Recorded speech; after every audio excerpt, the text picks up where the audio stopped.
السلام عليكم ورحمة الله تعالى وبركاته. I would like to start my contribution today with a question to you. I'm a quiz master. Which country in Europe used to be the largest, listen carefully, the largest Muslim country in the world? A country in Europe used to be the largest country in Europe. You may shout. Spain. Andalusia. More names? Not Britain in India? Probably? No, it was my country, the Netherlands.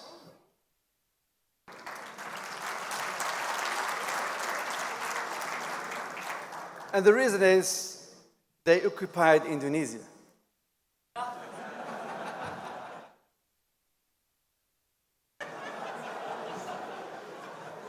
Right? But when I tell this story to my people in the Netherlands, that the Netherlands, has been the largest Islamic country in the world, they look at me blankly and in disbelief.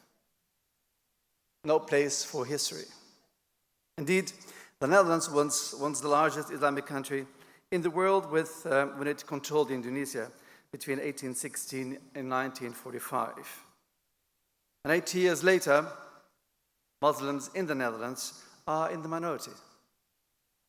Only 6% of the Dutch people, out of 18 million people, are Muslims.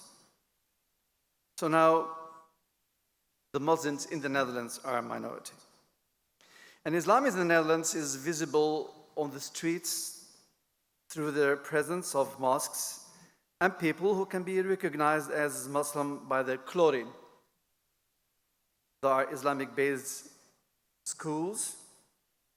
They offer just regular curriculum as it's dictated by the government, but they are not private schools. At these schools, we have 49 of them in the Netherlands and 7 in the city where I used to be mayor until the last 2 weeks. Nowadays, one of the themes that we are working on it so we can get any support in that sense is establishing cemeteries. There is a huge need to that. And Muslims who want to establish these cemeteries, they need to buy land themselves. So it's hard working for the emancipation of the Muslims in Europe. And things become sometimes really tough. The president spoke about the riots in Great Britain and how any action of wrongdoing of an individual Muslim turns the Islam to be blamed. So recently in my city, someone who was mentally not okay, he unfortunately killed someone with a knife, but before he did that, he said, Allahu Akbar. And then the far right in Europe wants, it's not only they think, no, they want that it is a terrorist, because he said, Allahu Akbar. And when I said to the press, but gentlemen, Allahu Akbar, I say that as a Muslim more than 100 times a day. 5 prayers, you count the numbers of the moments we say Allahu Akbar, it's more than 100 moments a day. How can you qualify someone saying Allahu Akbar a terrorist as such because of the word Allahu Akbar? That's the climate in which we are living nowadays in Europe. So it's really important. We think also of Charlie Hebdo, the crisis, the murder in 2015 of editors of the French magazine that was publishing cartoons about our Prophet sallallahu alaihi wasallam that were offensive to Muslims. The murder led to a lot of tensions in Europe and also led to a political question. Is it okay that we Europeans allow Muslims to come in Europe? Look what they are doing.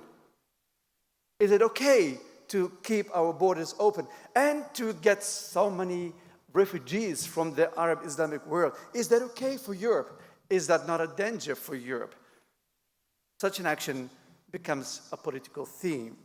That was the moment that I decided to organize a big public gathering in Rotterdam, thousands of people, and I hold a speech that was instantly changed. It was not my text. I decided to turn in French and to turn my face to Paris and to speak to the Parisians in French. The day after, a newspaper wrote the speech of the mayor, making the country calm, was of the quality of Kennedy's speech, Ich bin ein Berliner in Berlin. That shows that leadership with a background of an Islamic background can be really helpful in such a crisis situation in Europe, to be a kind of a fireman, and that your speech is the water that a fireman is using to keep the fire under control. It's not because I was responsible that I did that, because we had a prime minister, a government, and a parliament. But I felt that I was the only one, probably the only one, to keep the country calm, not because I was responsible, but I feel responsible. And that's the difference in leadership between being responsible, having the authority to take actions, because the law dictates you to make the decision, but it's also a kind of an informal leadership to step forward. And I think, Mr. Mazakos, we are talking about that type of leadership, informal leadership, stepping forward because you think you can play your role in helping connections in the society. To me, that was really a true moment in my life, probably the most complicated one. Later, I had the honor to meet President Hollande of France together with His Majesty in the Netherlands. And he wanted to say thank you for me for the speech. And I accepted the thanks, but I told him, in your country, Mr. President, I was once persona non grata. I was refused at the border in France in 1984 because I had no visa for France. I had a Moroccan passport and a residence permit in the Netherlands. It used to be okay to travel to France, but I was skipped out the border and sent back to the Netherlands with a stamp in my passport, persona non grata. That's also Europe, just for your knowledge. So the communities in Europe have faced a lot of difficulties. And one of them is that we don't have a lot of leadership. And it's more than that. Muslims in Europe don't recognize leadership. We are organized in columns of ethnic lines. We have mosques organized in ethnic lines. We have Moroccan mosques, Turkish mosques, and other mosques. Our leaders in those mosques and imams don't speak the Dutch language, nor the French, nor the English language. We speak in native languages. That makes communication with the majority community very complicated. And I think that is also a lesson from Singapore to the Muslims in Europe, how to organize yourself. It's good, Minister, that you bring this knowledge here to Singapore. But I think personally that you have a product to export. Listen to your president. His words are really significant in keeping a nation together. And we need more of this speech in Europe. While a lot of elected leaders in Europe nowadays have another speech. And the speech is, you know what your problem is. You know what your problem is? Your problem is he exists. That's your problem. And if he don't exist, you will be far more better in your social position in the country. The problem is he exists. And more than that, what frustrates me is that voters accept the message. They vote for it. And that makes visible the movement towards what we see nowadays in Europe. It's in Germany the case, in France, in the Netherlands, in Great Britain, and not to forget, in Italy, Sweden, Norway, what else? So you have an export product. I would be happy to listen to the words of your president more in Europe than we did today. And often the Muslim community in the Netherlands is looking to me, they say, well, step forward, do the work. I'm not going to do it. I'm a political leader. I'm not a religious leader. I stick to the thing in which I'm good. I'm not good in leading a Muslim community. We need others to do that. But I know for sure, from my father, who taught me that it's really important to work on strengthening the community. وَتَعَاوَنُوا عَلَى الْبِرِّ وَالتَّقْوَى. Be united. Help the other. Doing good things. يَا أَيُّهَا النَّاسِ إِنَّا خَلَقْنَاكُم مِّن ذَكَرٍ وَأُنثَى وَجَعَلْنَاكُمْ شُعُوبًا وَقَبَائِلَ. You are there to know each other. You are not there to kill each other. The message is not understood. The message is not we are there to kill each other. The message is we are there to connect with each other and to learn the other.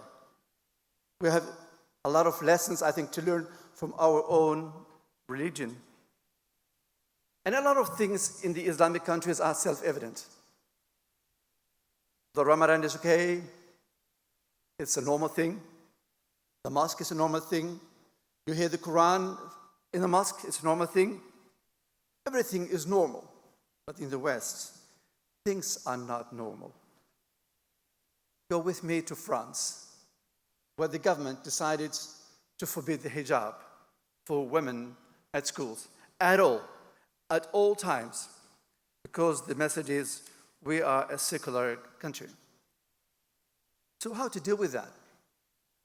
Are we going to keep our women home, not give them the education? Is that a solution? Are we going to the court?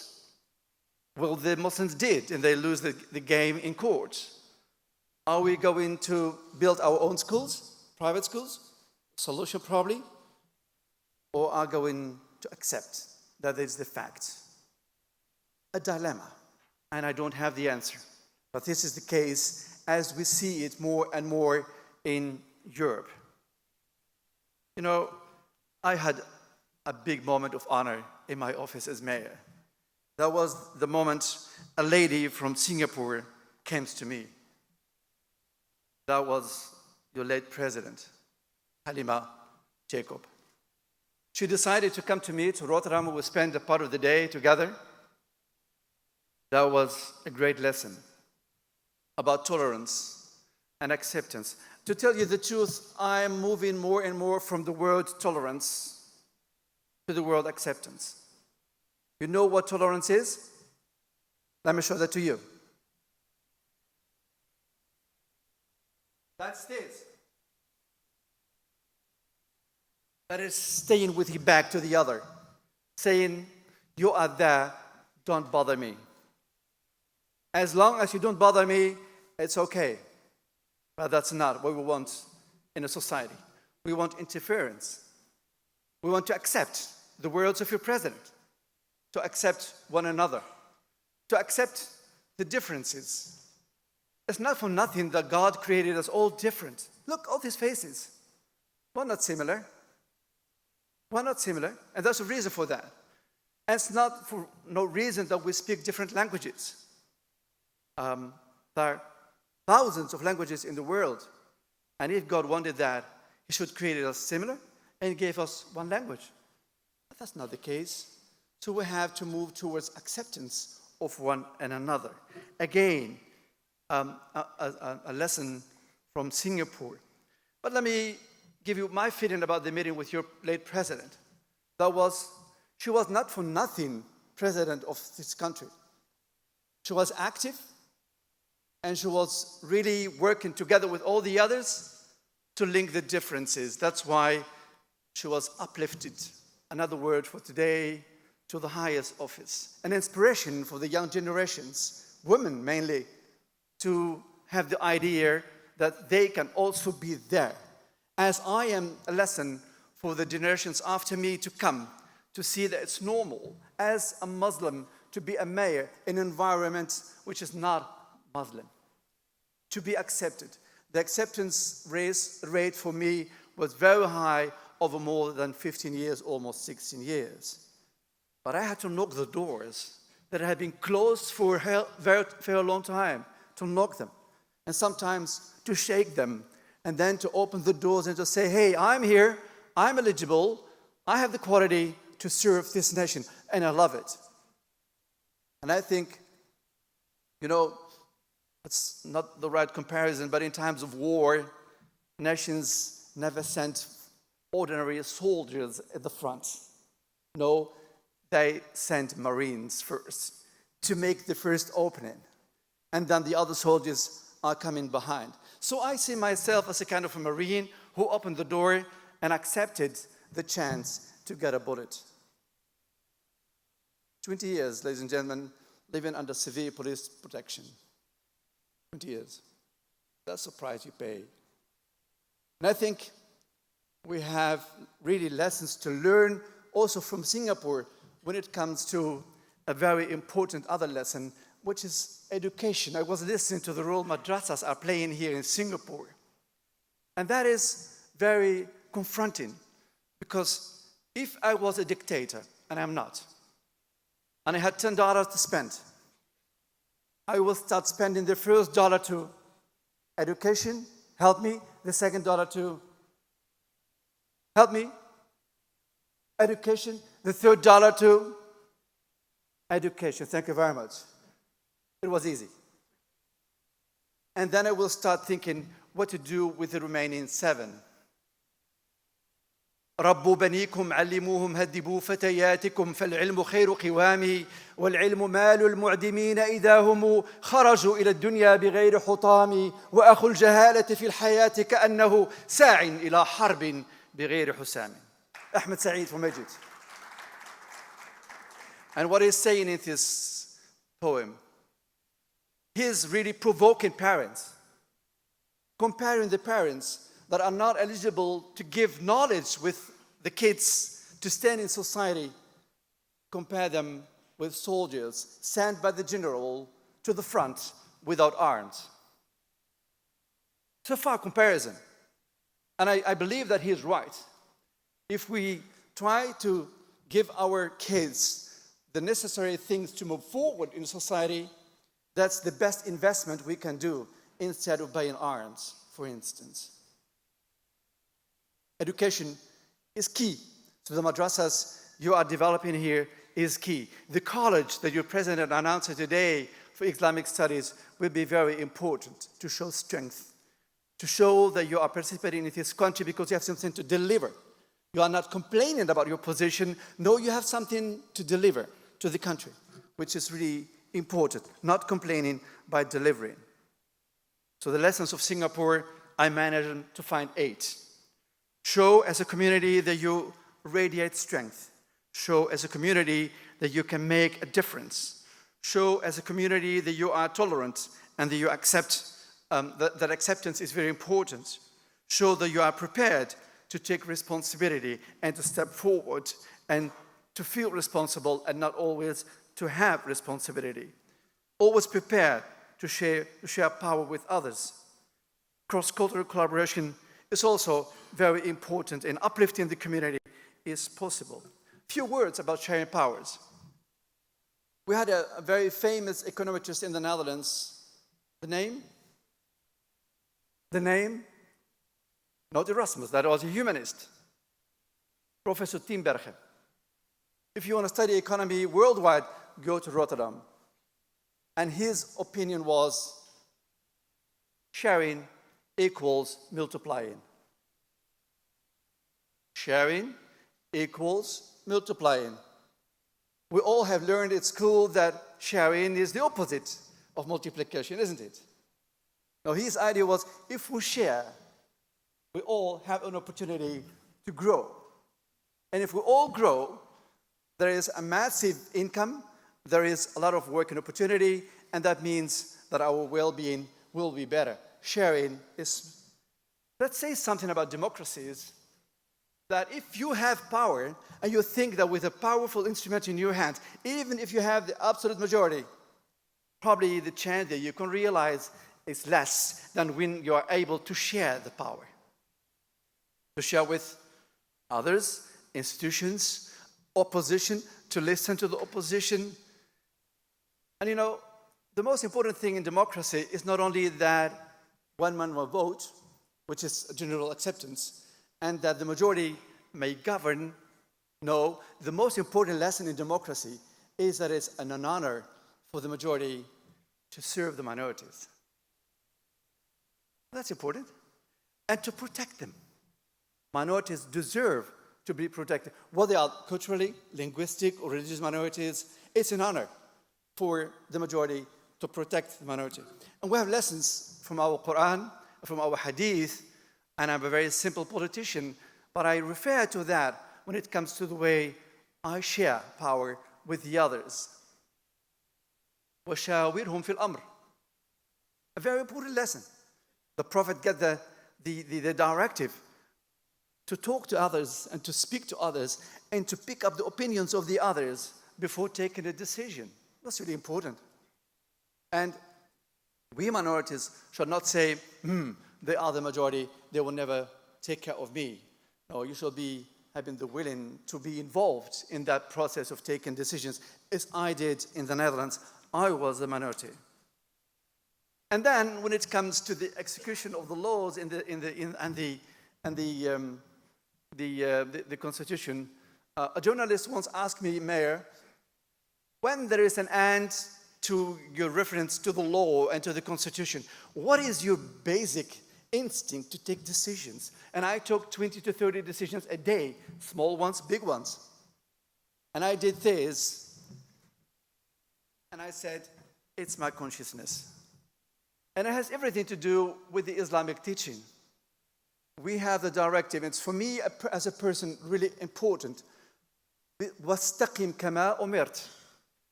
وَاسْتَقِمْ, be just, كَمَا أُمِرْتَ. وَالَّذِينَ مَعَكَ. Surah Taha. To me, my father always said to me, istaqim. That's the most important thing. That means, very easy thing in a lot of countries, no corruption, easy. In 16 years' time as mayor, and never declared a cent on the budget of the city. Never a cent. 16 years. There are no declarations, money declarations in the administration of the city. I don't want to have any debate about my person. I want to debate about my delivery, what I'm doing, and not about that type of objectives. And I think it's really important to use our background as Islamic leaders in our daily operations. Al-istiqama, being just, is not only for the big leaders, it's also for all the leaders on all the levels in our society. And if you are a leader, of course, وَمَا أَنْتَ عَلَيْهِمْ بِمُسَيْطِرٍ. You are not above them. You are there to warn them, to tell them what your objectives are, but you are not above them. And I think, to me, this type of lessons make visible that it's okay to combine the modern constitution with the Quran. I don't see any difference in ruling within a democracy with my principles coming from the Quran. What we have to do as Muslims is not having objections and complaining, but entering the debates and using the better arguments. We have to show to these people that our principles are similar to the principles used in democracy. وَجَادِلْهُمْ بِالَّتِي هِيَ أَحْسَنُ. Use better arguments, use good arguments. But who is going to use these arguments if we don't have leaders? Who is going to be in the front? Me, you, others? We are desperately in need for people to be in the front, to use the better argument, and to say why, if somebody says Allahu Akbar in a supermarket, that is not threatening with a bomb. But that's the case. That's the case. If someone says Allahu Akbar loudly in an airplane, probably the plane will not fly. I am telling you the truth. This is not a joke. But who is going to tell this wide audience that there is nothing wrong with saying that word? Once I was in debates with a Christian journalist asking me, are you afraid of Salafists? I said, no, I'm not afraid of Salafists. I'm afraid of terrorists. In the West, the word Salafist is abused and put equal sign behind it as terrorists. What funny words. And I said to the journalist, I can make it more better for you. I'm also a jihadist. What? Yeah, I'm a jihadist, and I said, I'm waking up at 6 o'clock in the morning to work hard for the city. That's the first jihad, work hard. Who is going to explain to this mass audience in the world that these words don't mean that are using violence to manipulate the country, but you are using wisdom to do that. And we, in the Arab language, have a better word for wisdom than a lot of other countries. That's what we call al-hakama. Al-hakama is a wonderful word. It's combining wisdom with doing good things. It's al-hakim, the ruler. It's al-hikmah. It's also al-hakam. All these words are in the same word, al-hikmah. Easily we say it's wisdom. It's not, in fact. And I met the mother of our king 2 weeks ago during a ceremony of military music. And she wanted to say thank you for me, for the work I did. And she said, you know, Mayor, the difference between you and a lot of other people is the way you use a type of wisdom to rule the city. And I think that we would like to say thank you, Mr. Masagos, and all your friends and your volunteers bringing us together. It's a moment of reflection. It's a moment of shaking hands. It's a moment of looking each other in the eyes, taking notes, and going back home with strength that we are not a negligible type of people, but we have a story to tell to the world, and that we have the capabilities to run our countries, our neighborhoods, and probably to contribute to peace in the world. Peace that becomes a scarce product nowadays, but peace is indeed your contribution yourself. Thank you very much.